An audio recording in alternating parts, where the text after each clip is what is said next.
জাতীয় কবি কাজী নজরুল ইসলাম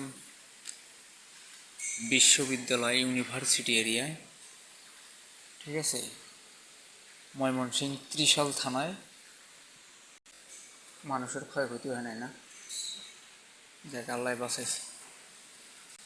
আপনারা কই আছিলেন? কিছু মানুষ আহত হয়েছে আর কি, কপালটা ভালো, যাই হোক আল্লাহ পাক বাঁচাইছে। কিন্তু মাল মেডিসিন একটু নষ্ট হয়েছে। একবার অবস্থাটা দেখুন, সব কিছু দুমড়ে মুচড়ে চলে গেছে, পাইপ, লোহার অ্যাঙ্গেল যা আছে। শুধু রডের জালিগুলো পড়ে পড়ে আছে। পানি মারা হচ্ছে ঢালাইগুলো সরানোর জন্য। আমরা কাজ করি হচ্ছে ওই পাশের বিল্ডিংয়ে। তো হঠাৎ একটা শব্দ, তো ভাবলাম এত শব্দ নিশ্চয়ই কোনো কিছু হয়েছে। তো কিছুক্ষণ পর দেখি এই পাশে, তো দূর থেকে একটু হালকা দেখা যায় যারা আহত হয়েছিল, অ্যাম্বুলেন্স এসে সঙ্গে সঙ্গে নিয়ে গেছে। আর এটা ঘটনাটা ঘটে হচ্ছে আপনার ফুল 4টা বা 4:10 থেকে 15 মিনিটের মধ্যে। একবার চিন্তা করেন, পাইপের শাটারিং, হ্যাঁ, মানে বাঁশ আছে সাইডে আর পাইপ দিয়ে মাঝখানে শাটারিং করা।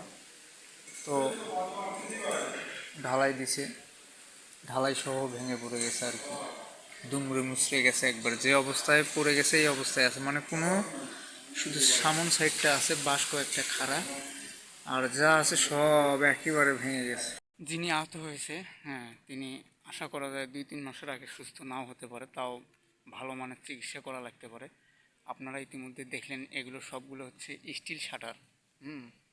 এগুলো অনেক ওয়েট, ঠিক আছে। তবে আল্লাহর কাছে লাখো কোটি শুকরিয়া, আহত হয়েছে আর কি, মারা যায়নি। তার কারণ এইসব শাটারিংয়ের তলে থাকাটা অনেকটা রিস্ক।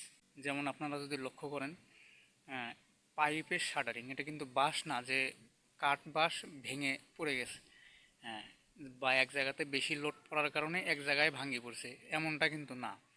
পুরোটাই কিন্তু ভাঙার, মানে দুমড়ে মুচড়ে গেছে আর কি। যে কোনো একটা ত্রুটির কারণে এরকম সমস্যা দেখা দিছে। আমরা সবাই তার জন্য দোয়া করব, যিনি আহত হয়েছে। আল্লাহ যেন ওনার তাড়াতাড়ি সুস্থতা দান করে এবং ওনার পরিবারকে ধৈর্য ধারণ করার তৌফিক দান করে। সবাই সুস্থ থাকবেন, ভালো থাকবেন। আল্লাহ হাফেজ।